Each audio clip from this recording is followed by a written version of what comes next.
આપણે પીએસસી, નવોદય અને સીઈટીની પરીક્ષામાં એનએમએમએસમાં પણ કામ આવે એવું ગણિત જોઈએ. અને જે વિદ્યાર્થીઓ ટેટ-ટાટ પાસ કરી શિક્ષક બનવા જાય છે એમને પણ કન્ટેન્ટ પૂછાશે જે ગણિતનું, એમાં પણ આ નવોદયના પૂછાયેલા પ્રશ્નો સોલ્વ કરીએ તો એ દાખલા તમને એની રીતો આવડશે તો ત્યાં જવાબ કરી શકાશે. ફટાફટ જોઈશું. પ્રશ્ન 1, શૃંખલા 4, 7, 11, 18, 29માં આવતી સંખ્યા. હવે તમને મોટી ખબર તો હશે જ કે સંખ્યા વધતી હોય તો સરવાળો થતો હોય, ગુણાકાર થતો હોય, વર્ગ થતો હોય, તો કેટલા વધે છે એ જોઈએ.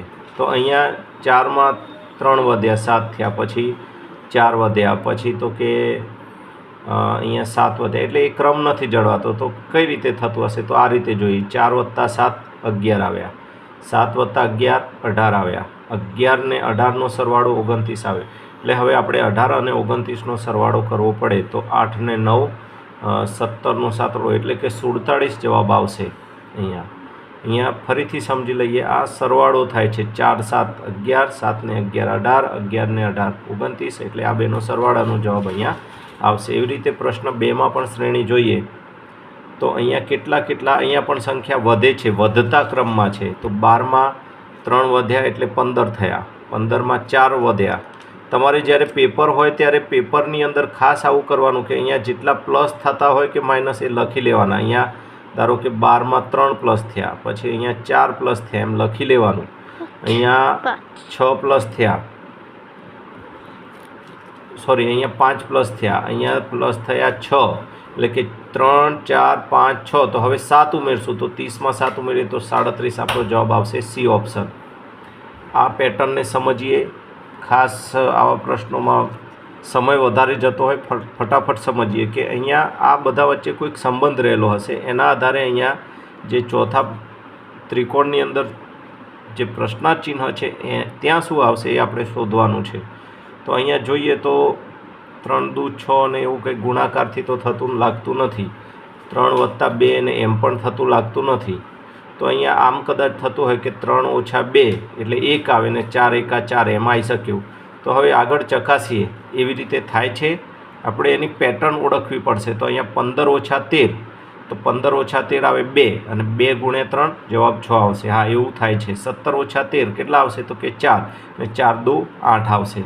એટલે કે આનું બાદબાકી કરવાની, જે જવાબ આવે એની સાથે આ નીચેવાળાનો ગુણાકાર, એટલે કે 3 - 2 1 4 4, 15 - 13 2 આવ્યા તો 2 3 6, 17 - 13 4 આવ્યા તો 4 દુ 8, એટલે અહીંયા 12 - 10 આવશે 2, અને 2 2 4 અહીંયા જવાબમાં આવશે. એટલે આપણો વિકલ્પ આવશે બી. આ પ્રશ્ન 2015 નવોદયની પરીક્ષામાં પૂછાયેલો છે. આગળ જોઈએ. પ્રશ્ન 4 શૃંખલા છે, પેટર્ન છે. ઘણીવાર સંખ્યા જોતાની સાથે જ ખબર પડી જાય કે આ તો વર્ગ છે. 2નો વર્ગ 4, 3નો વર્ગ 9, 4નો વર્ગ 16. તો હવે આગળ શું આવશે? તો કે 5નો વર્ગ 25 આવશે, પછી 6નો વર્ગ 36 ને 7નો વર્ગ 49, એટલે જવાબ આવશે સી ઓપ્શન. મિત્રો, જે પણ પરીક્ષા આપવા જઈ રહ્યા છે આ વર્ગ 1 થી 20 સુધીના વર્ગ યાદ કરી લેવા, ફરજિયાત કરી લેવા, ઘન યાદ કરી લેવા, જેથી આવી વર્ગ અને ઘનની પેટર્ન ક્યાંયથી પણ આવે, ચડતા ક્રમમાં આવે કે ઉતરતા ક્રમમાં આવે, એ આપણને આવડી જાય. હવે અહીંયા આ એક રકમ છે ને એની ગુણાકારની કિંમત તમારે અહીંયા 243 × 3 કરવા પડે, એનો ગુણાકાર 2ના વર્ગ સાથે કરવો પડે.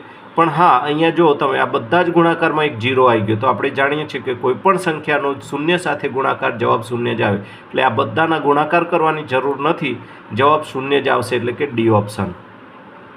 અહીંયા પણ એવું જ આગળનું પદ પૂછ્યું છે. આ 1નો વર્ગ છે 1, 2નો ના, અહીંયા ઘડીઓ લાગે છે, વર્ગ નથી લાગતો. 1 1 2 2 4, 4 દુ 8, પછી 8 દુ 16, તો હવે 16 દુ 32 જવાબ અહીંયા આવશે. અહીંયા પણ જો ગુણાકારની અંદર 0 આવી ગયો તો કોઈ પણ સંખ્યાનો શૂન્ય સાથે ગુણાકાર શૂન્ય જવાબ આવે, સી ઓપ્શન. અહીંયા ધોરણ 5ના ગણિતમાં આવો પ્રશ્ન આવે છે. એટલે અહીંયા એક પેટર્ન છે, દિવાસળીઓથી બનેલા ત્રિકોણોનું અવલોકન કરવાનું છે. એના આધારે આપણે પ્રશ્ન એવો પૂછ્યો છે કે 10 ત્રિકોણવાળી આકૃતિ બનાવવા. અહીંયા જો કેટલા ત્રિકોણવાળી આકૃતિ છે? તો 1 2 3 ને 4. આવી રીતે આગળ વધતા જઈએ ને આમ 10 ત્રિકોણવાળી આકૃતિ બનાવવી હોય તો કેટલી દિવાસળી જોઈએ એવું કહેવા માંગે છે. તો એક માટે 3 જોઈએ. એક ત્રિકોણ બનાવવો હોય તો 3 દિવાસળી જોઈશે. 2 ત્રિકોણવાળી આકૃતિ બનાવવી હોય તો 2 વધારે જોઈએ એટલે કે 5 જોઈએ. અહીંયા 3 બનાવવો હોય તો 5માં 2 વધી એટલે 7 જોઈએ. 4માં 2 વધ્યા એટલે અહીંયા 2 વધે છે પ્લસ થાય એટલે 4માં 9 જોઈએ. આપણે 10 ત્રિકોણવાળી આકૃતિ બનાવવાની છે એટલે આપણે એ રીતે પેટર્ન આગળ વધારવી પડે. તો અહીંયા 5માં 9 ને 2 11 જોઈશે. 6 ત્રિકોણની અંદર 11 ને 2 13 જોઈશે. 7 ત્રિકોણ બનાવવા હશે તો 13 ને 2 15 જોઈશે, કારણ કે 2 વધારો થાય છે. 2 દિવાસળી ઉમેરવાથી એક નવો ત્રિકોણ બની જાય. તો 8 ત્રિકોણ બનાવવા 17 દિવાસળી જોઈશે. 9 ત્રિકોણ બનાવવા 17 ને 2 19 દિવાસળી જોઈશે. અને અહીંયા 10 ત્રિકોણ બનાવવા 19 ને 2 21 દિવાસળી જોઈશે, જે આપણો જવાબ આવશે ઓપ્શન નંબર સી 21. ફરીથી સમજો, એક ત્રિકોણ બનાવવા 3 જોઈતી હતી પહેલાં, પણ પછી 2 બનાવવા માટે 2 જ દિવાસળી ઉમેરવી પડી એટલે કે 3 ને 2 5 જોઈએ. એટલે 2 વધારવાની છે એ પેટર્ન છે. પ્રશ્ન 9 જોઈએ. અહીંયા ભાગુ સભા પ્રમાણે દાખલો ગણવાનો, એક્સની કિંમત શોધવાની. અહીંયા જવાબ શોધવાનો છે. તો ભાગુ સભા પ્રમાણે પહેલાં ભાગાકારની ક્રિયા થાય, પછી ગુણાકાર, પછી સરવાળો અને બાદબાકી. તો 15 ભાગ્યા 15 જવાબ આવી જશે 1 અને ગુણ્યા 6. હવે ગુણાકાર થાય તો 6 એકા 6, પણ કેવો જવાબ આવશે? -6 આવશે. તો 15 ઓછા 6 આવશે 9, એટલે કે આપણો જવાબ આવશે ઓપ્શન નંબર સી. ફરીથી સમજો, ભાગુ સભા પ્રમાણે પહેલાં ભાગાકારની ક્રિયા થાય એટલે 15 ભાગ્યા 15 1 જવાબ આવ્યો. 15 ઓછા 1, પણ પહેલાં ઓછાકાર કરવાનો નથી, પહેલાં ગુણાકાર થાય. ભાગુ સભા, આ સૂત્ર યાદ રાખવાનું, ભાગાકાર ગુણાકાર સરવાળો બાદબાકી. તો અહીંયા ભાગાકાર થયો એટલે 1 જવાબ આવ્યો. પહેલાં આ ક્રિયા કરવાની, બાકીનું એમને એમ લખી લેવાનું. 6 એકા 6 આવ્યા. હવે છેલ્લે બચ્યું એ 15 ઓછા 6 9 જવાબ આવી ગયો. તો મિત્રો, આ રીતના પ્રશ્નો પૂછાઈ શકે, એનો આપણે મહાવરો કરીએ તો પ્રશ્નો સોલ્વ કરી શકીશું. અહીંયા પણ એવો જ એક પ્રશ્ન છે પેટર્નવાળો. દિવાસળીઓથી બનેલ ચોરસનું અવલોકન કરો. જેમ કે અહીંયા 4 દિવાસળીથી એક ચોરસ બને. 2 ચોરસ બનાવવા બાકી આપણે 3 જ દિવાસળી ઉમેરવી પડી એટલે 4 ને 3 7 ચોરસથી 2 બની ગયા. હવે વળી 3 બનાવતા તો બીજા 3 દિવાસળી ઉમેરી એટલે કે 7 ને 3 10માં 3 ચોરસ બની ગયા. બીજી 3 ઉમેરશું 10 ને 3 13 તો 4 ચોરસ બની જશે. અહીંયા પૂછ્યું છે 8 ચોરસ બનાવવા કેટલી દિવાસળી જોઈએ, તો આપણે એ પેટર્નમાં આગળ વધવાનું કે 4માં 3 ઉમેરતા જઈએ છીએ. 4 ને 3 7 ને 3 10 ને 3 13, તો હવે 5માં 13 ને 3 16 દિવાસળી જોઈશે. 6 ચોરસ બનાવવા માટે 16 ને 3 19 દિવાસળી જોઈશે. અને 7 ચોરસ બનાવવા 19 ને 3 22 દિવાસળી જોઈશે. અને 8 ચોરસ બનાવવા 22 ને 3 25 દિવાસળી જોઈશે. એટલે કે આપણો જવાબ આવશે બી. એ પેટર્ન આપણે ના ઓળખીએ તો આ જવાબ ના કરી શકીએ. હા, પછી એ આકૃતિ દોરવીને એમાં સમય ઘણો જાય. પેટર્ન ઓળખી લેવાની કે કેટલી, આ 4 જોઈતી હતી એકમાં, પછી 3 જ ઉમેરવાથી આખા 2 બની ગયા, વળી 3 ઉમેરવાથી 3 થઈ ગયા. એટલે દર વખતે 3 વધે છે. 4 3 7 ને 3 10 ને 3 13, તો એ રીતે આગળ વધવાનું. એવો જ પ્રશ્ન અહીંયા છે. ફરીથી સમજીએ. પ્રશ્ન 33 જોઈએ કે ડુંગળીના એક હોલસેલ વેપારી દ્વારા તારીખ 1 થી 5માં વેચાયેલ ડુંગળીનો જે જથ્થો છે ચિત્રાલેખ રૂપે આપેલો છે. ગણતરી કરી દર્શાવો કે 5 દિવસમાં કેટલા કિલોગ્રામ ડુંગળીનું વેચાણ થયું.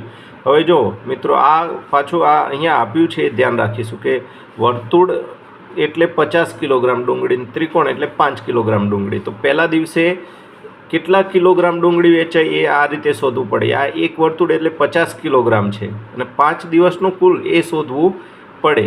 તો આપણે એ 2 રીતે શોધી શકીએ કે અહીંયા કિલોગ્રામ દરેક દિવસના લખીને પછી સરવાળો કરી લઈએ, એવું પણ કરી શકીએ. અથવા તો કુલ વર્તુળ ગણી લઈએ અને કુલ ત્રિકોણ ગણી લઈએ, પછી વર્તુળ એટલે 50થી ગુણી લઈને ત્રિકોણ એટલે 5થી ગુણી લઈએ.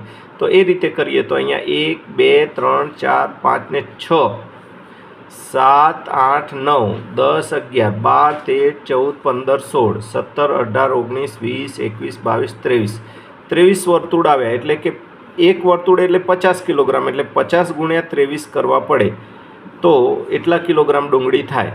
તો અહીંયા આપણે જોઈએ તો 2 0 0 ને 2 5 10, 3 0 0 ને 3 5 15, એટલે કે ડુંગળી થઈ 1150 કિલોગ્રામ. હવે આ ત્રિકોણવાળી કેટલી ડુંગળી છે તો આ 1 2 3 4 5 6 7 8 9 10 11 12 13 14 15 16 17 18 19 એ આવ્યા. તો 19 એક ત્રિકોણ એટલે 5 કિલોગ્રામ, એટલે 19 5 95 એટલે 1150 વત્તા 95 એટલે કુલ ડુંગળી વેચાઈ છે 1245 કિલોગ્રામ, એટલે કે બી ઓપ્શન જવાબમાં આવશે. એવો જ પ્રશ્ન 34 જોઈએ આપણે. મુખ્ય રસ્તા પર આવેલા બે શહેરો અ અને ઈ, આ અ છે અને આ ઈ છે, બે શહેરો છે. મુખ્ય રસ્તો આ રહ્યો, એનું અંતર છે 220 કિલોગ્રામ, એટલે આખું આ જેને 220 કિલોગ્રામના ભાગ પાડ્યા છે 1 2 3 એમ કરીને. બ સ્થાને હોટલ છે, અહીંયા હોટલ છે. ક સ્થાને પેટ્રોલ પંપ છે અને ડ સ્થાને દવાખાનું છે. હવે બન્યું એવું કે હોટલ પાસે, એટલે કે આ બ પર અકસ્માત થયો, બ પર હોટલ હતી ને એટલે અહીંયા અકસ્માત થયો છે અને આપણે અકસ્માત થાય તો ક્યાં જવું પડે કે દવાખાને, અહીંયા જવાનું છે. તો ઘવાયેલાને દવાખાને લઈ જવા માટે કેટલું અંતર કાપવું પડે, તો આ કેટલા કિલોમીટર છે એ શોધવું પડે. તો એ કઈ રીતે ખબર પડશે? તો પહેલાં તો આપણે અ થી ઈનું અંતર આપ્યું હતું, એના આધારે આપણે શોધી શકીએ. માહિતી આપેલી હોય એના આધારે જ જવાબ શોધાય. તો અ અને ઈ વચ્ચે 220 કિલોગ્રામ અંતર છે, અ થી ઈનું આટલાથી આટલું 220, એટલે એને અહીંયા ભાગ પાડે છે. જો 1 2 3 4 5 6 7 8 9 10 11 12 13 14 15 16 17 18 19 20 21 ને 22, 220ના 22 ભાગ છે, એટલે 220 ને 22થી ભાગીએ એટલે એક ભાગ એટલે કેટલા કિલોમીટર એ મળી જાય. તો 22 એકા 22 ને આ 0 એટલે 10 કિલોમીટર થયું. 22 ગુણ્યા 10 કરો તો 220 થાય, એટલે એક ભાગ એટલે 10 કિલોમીટર. તો આપણે બ થી ડ સુધી જવાનું છે. અહીંયા હોટલ પર અકસ્માત થયું બ ઉપર ને દવાખાને જવાનું, એટલે કે કેટલા કિલોમીટર કે 10 20 30 40 50 60 70 80 90 100 110 ને 120 કિલોમીટર જવું પડશે, જે આપણો